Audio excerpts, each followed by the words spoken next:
Welcome to the Pam Powell Show. I am so excited today. I tell you, we have some awesome guests, and you know what? We're going to be talking about hope because with everything that's going on right now in the world, we need hope. And I'm excited and delighted that we have the pastor of the most awesome, we call it the Metro Church, Lewis Metropolitan CME Church in Los Angeles, California. We have Reverend Dr. Paris J. Lester. Welcome to the Pam Powell Show. Glad to have you here today, brother. Thank you. It's a pleasure to be here. Yes, and I tell you what, I know it's a pleasure after hearing about an earthquake in California. That's true. And we survived it. Hey, we survived it, and that's all about hope. That's it. And sitting right beside the awesome pastor, we have another beautiful lady, Dr. Rosalie Jackson, who is a member of Lewis Metropolitan, a very active member, who's done so many things on hope. Okay. I tell you, she's has her doctoral degree from UCLA. Yay, UCLA! right. Worked in the mental health field and has done so many great and awesome things. And I know you've been in the hope business for a long time. Long time. So we just welcome you to the show. And Thank today you. we Thank thought you. that we would really get into a discussion about hope. I mean, with the economic crisis that's going on in America today. I mean, you got gas going up. I mean, everything. People are losing their jobs. There are people that are homeless. Even outside of this country, I understand that there are children that are eating dirt because they have no food. That's correct. So we need hope. And Reverend, I just thought that we would just pretty much talk about what is hope? What is hope? Well, the Bible describes that faith is the substance of things hoped for.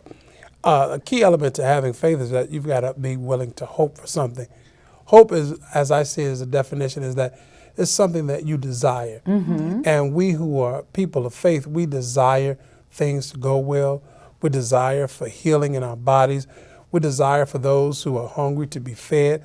We desire for those in impoverished areas so that they would be relieved of poverty. We desire for our children to be educated well, to have safe communities, for our seniors to have a safe and affordable community with the rising prices of prescription. We want to give people hope. It's important for people to have hope. For without hope, you don't have anything. You've got to be willing to hope. And I love what you just said too, Pastor, because so many people, we have hope in things.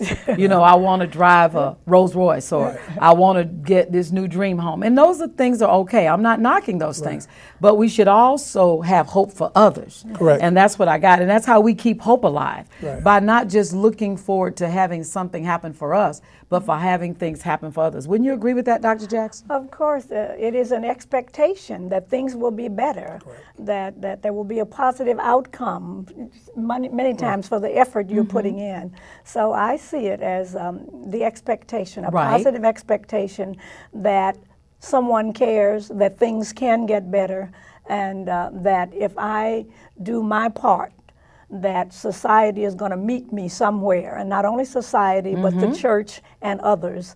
And so to me, it's a positive expectation that things will get better. Right. And Pastor, I got a good one for you, because this is, as they would say, a probably tricky question. All right? Can one have hope without God? In my opinion, no.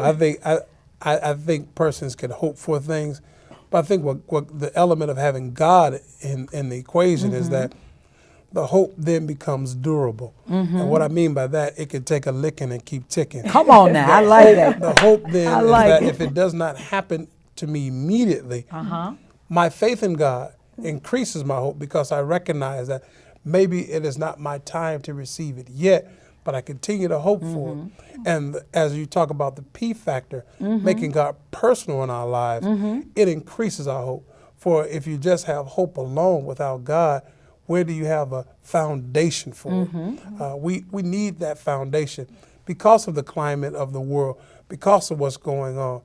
God is needed so that people can have what I like to call a durable hope, a hope that can withstand all of the adversities when you want to do something, it doesn't quite come out the way you want it to. God is the force that gives us the strength so that we can have a durable hope. Right, and you know what I was thinking about when I began to really research hope. I was very interested in hope, and it kind of dealt with the fact that hope is more emotional. You know, a lot of times we deal with things on an intellectual side. Well, you know, if I put $10,000 down here and do this over there, and then I can end up getting this over here. But hope is that emotional side that connects you to that higher power, where you begin to believe in things that you cannot see, because as they were told us that in the beginning, you know, the world, you know, before it was even formed, it was just darkness. But God spoke it, right, into existence, and there was nothing there. So we can have hope even when it looks gloom. Am I correct? That's correct. So have you ever had situations in your life when things look hopeless, Dr. Jackson? Oh, definitely, positively. But not only, it was not an emotional with me. Okay. You know, when you have experience. So now, if you have in your background experiences where God has brought you through, then it is not just pie in the sky. It's called having a track record. Right. So my hope many times in the past, I recall an incident where all of my children's clothing was stolen off the top of a car to go back to school. We had bought all new school clothing. I know that had and to it be looked sort devastating. of dismal because I had 4 sons and we had bought all new school clothing. So the point is, I didn't know how it was going to happen, but I knew that a way would be made based on the fact that similar things had happened in the past, and there always had been someone coming to encourage us, someone coming to bring something. So certainly enough, a Jewish lady that my mother-in-law worked for heard the story and wrote a check for $500 to buy That's a clothing. blessing. And so this was an expectation based on past experience where God had moved the hearts of other people to help. And so this is what I try to do in my Christian walk, to testify, or not just to be present and say, yes, it's happened to me in the past, and it Right. will happen to you. And as they say, no test, no testimony. that's right. And I am reminded of the scripture, Romans 8:28, that says, all things work together for good to them that love God and to them that are called according to his purpose. That's right. So a lot of times things happen and we don't understand it, but with the hope that it's going to be all right. It's kind of like that earthquake today. I kind of stood there and I was like, it's going to be all right. This too soon shall pass. But there are a lot of people, I know you worked in the mental health field, and I'm sure that Pastor can expound on that, but there are a lot of people that are in mental institutions today or on the streets, because we have a lot of homeless people here in Los Angeles. Is that because they gave up hope? What would you think on Some that? people have, yes. Some people have lost hope. And once you've lost hope, you really don't have anything left to cling to. Hope becomes a part of giving you something to look forward to. Again, the definition of faith. Faith is the substance of things hoped for, that I'm hoping that this will come to pass. I'm hoping that God will bring this to me. So it gives you the fabric, it gives you something to hold on to. And when persons do not have hope, they're really almost unhuman because you don't have anything to hold you. And that's part of the plight of the young people who are killing each other in the street. Right. They've lost hope. Lost hope. So therefore, they don't mind taking a life of another because they figure there's no hope in this. When you have young people planning what they want to wear in a casket, that means they've lost hope. They've given In up. this lost world, hope. in this world. So therefore, it is our job as believers to give people hope. It is our job to translate what hope means. It is our job to show people, as Dr. Jackson said, losing all of her children's clothes, but knowing and saying to her 4 boys that I know God is going to provide for us. Right. That's giving hope. What would you say now, like right now? So many people are very depressed. I have been working recently on a campaign for some people who are running for president.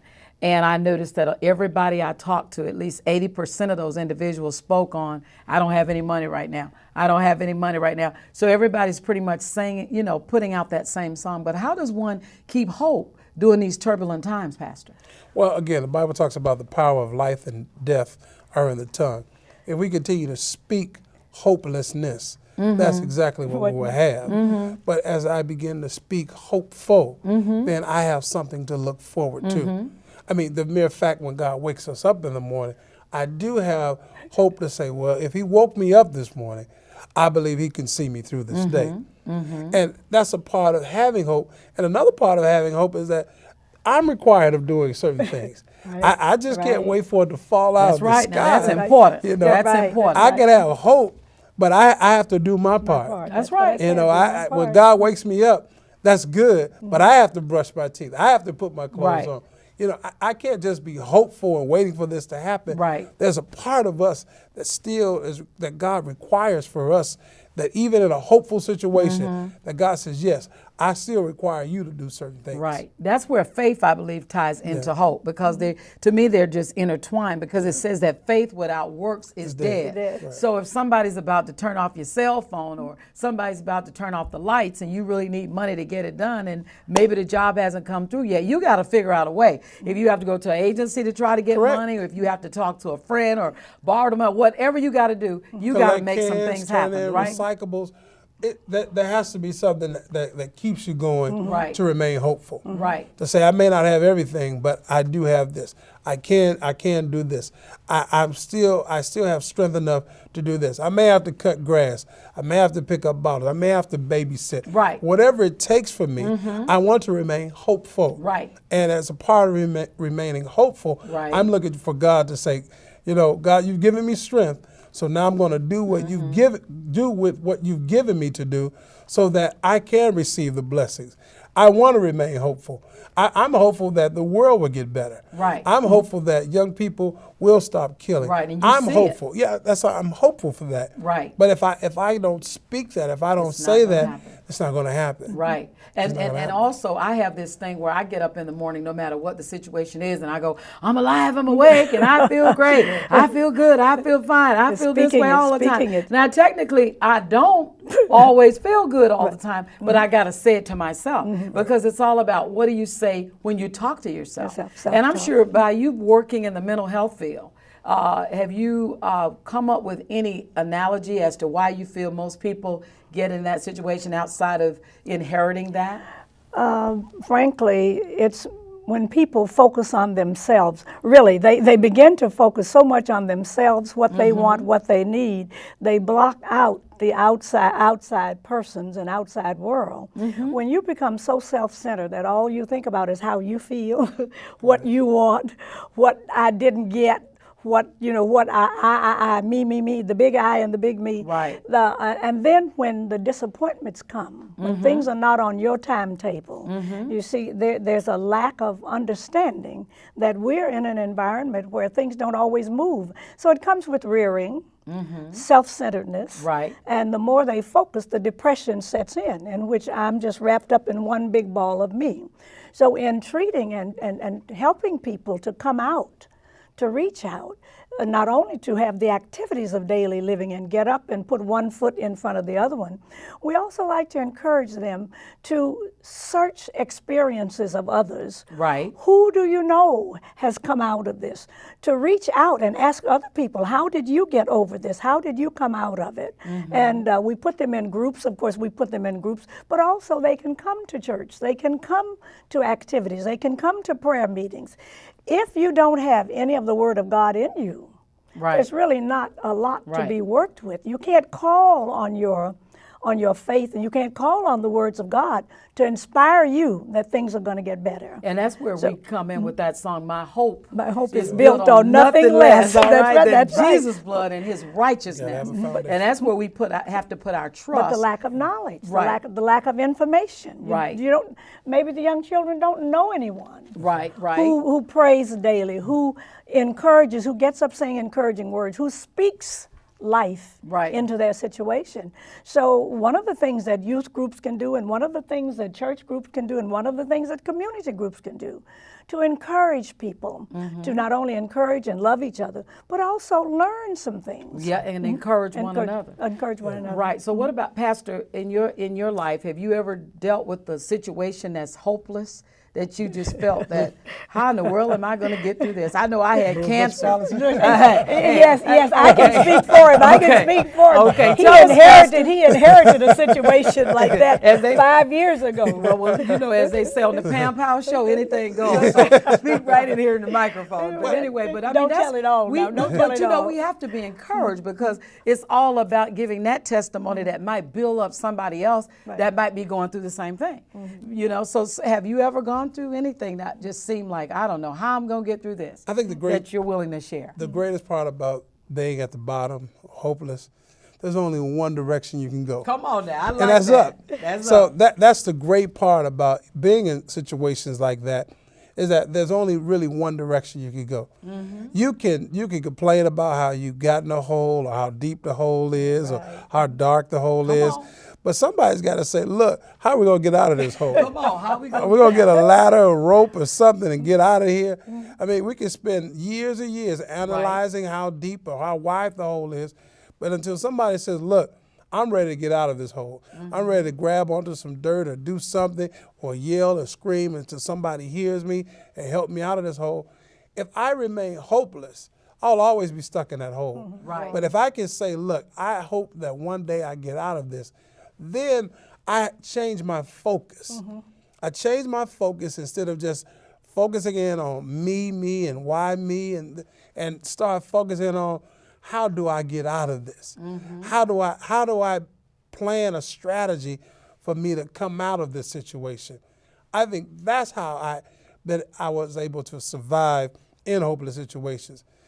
If I just continue to just say, it's hopeless, it won't work, it cannot happen, then yes, it won't happen. Right, because sometimes situations occur that they just seem, I'll just break it down to folk. When I was told I had cancer, just a few years ago, I really thought I was going to die. And I had to do what they call a checkup from the neck up. Right. Because in that checkup from the neck up, I had to determine, well, if you got hope and you believe in God, then you need to believe that you're going to be cured. Practice. So once I got that checkup, but how did I get the checkup? Well, first of all, I had somebody that was nudging me, because that's why it's important that when people are going through situations that you connect with other folk, especially other Christian folk, because they have faith. And if without my husband going like, okay, now where's that positive attitude? Where's this? Where's that? And that's where the P Factor came from. Because in my P Factor, the book that God inspired me to write, it talked about how you got to be positive, how you got to be passionate, how you got to be persistent, patient,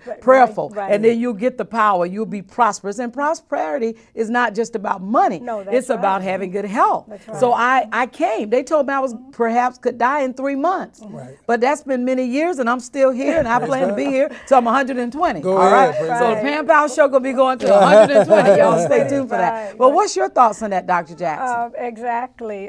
When you're doing nothing but moaning and complaining, you're Right. moaning and complaining.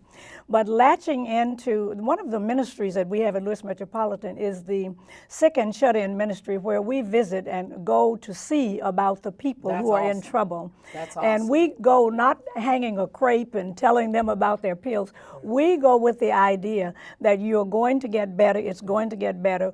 We have been ill. We have seen others.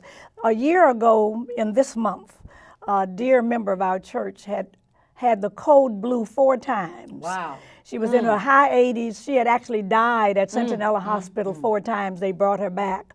I said to the nurse, have you ever seen anyone come back from such a grave illness? And they said, not likely. 30 days later, she walked out of that hospital, went back to her home, and a year ago today, Pastor and I and some of the members of the church came to Diners right next door here to take her to the $2 lunch or whatever they have over there.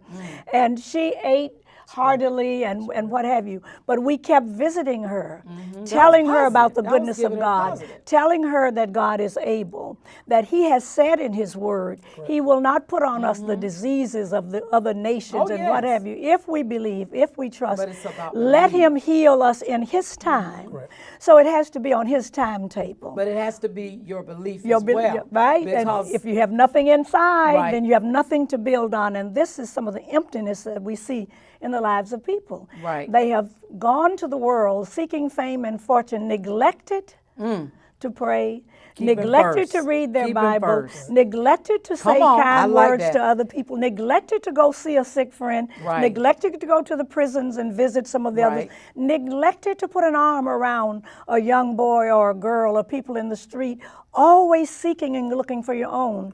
The self-centeredness that I Right, mentioned. but we got to give in order to The- receive, all right, right, Pastor? all Has right, that been your all right. experience? That the more you give, the more it comes back to you? Absolutely, and we're giving the right thing, because some people, I call them, they encourage the pity party, but those who are hopeful, we become pity party busters. We Right. break them up. We say, no, we're not going to allow for you to remain in this pitiful condition. We've got to infuse hope. Right. Just as your right. book says. Hope. We've got to Keep it infuse alive. this hope to say, I don't care how dark the situation is, here I am. I'm a pity party buster. I'm coming in here to bust this party up. Right. Come I'm on, going I to like bring that. hope in here. Right. We're going to get excited. We're going to open up the drapes. We're going to let some light in here. Right. You're going to get yourself together. You're going to get out of that bed. We're going to get We're out gonna of here. make it happen. That's Right. exactly But right. you encourage them. You're picking That's the right. other But one up. another thing, Pam, we remind them of where Okay. God has brought them. That's Very right. frequently in our services, Pastor will have people stand up. He called them the miracle people. And they will stand up around the congregation. These are persons who've had aneurysms in their brain that burst on the freeway or Wow. something, and how they were delivered and brought back. They're sitting there in church. We remind them of how far they've come. See, many times people forget. Oh, yeah. They forget when they don't get their daily dose. Right, You they forget forget what that we've you've done. had 15 doses before and that God has brought you. And it's Right. God who has brought you, not circumstances. Oh, yeah. God Not your brought own you. efforts. Right. You see, God has brought you. And that's what you have to remember. And we're the busters. We go in there and say to him, hey, now look, I remember. That's correct. Remember When your rent wasn't paid and Right. he said, fixed it so that your rent was paid. I remember when you didn't have a job. Right, but that's why we got to focus on what he's done in the past Pat, for us. thank you. And that keeps us moving forward. Testimony. Hey, you know, you got to, because anytime I feel Right. something coming on, and I think we all are human, Okay. and I think everybody every once in a while might get a tendency that they want to go into that dark hole, which they call depression. Right. And all you got to do is write that list. Well, he woke me up. He started me on my way. He paid my rent when I didn't know when it was going to be paid. He saved my home. He did all Yes, these things. He yes. saved me when I was sick. Right. And I think that, that's an awesome program that you got going. Pastor, tell them, the audience about Lewis Metropolitan, CME Church. Louis Metropolitan is a great church, the world's greatest church, if you ask me. Come on now. It's a wonderful church, a family church. We're not that large, but we are big enough to serve. We are a church that we work very hard in our community. We have a charter school Awesome. that's in our church, the Crescendo Charter School. We also do missions.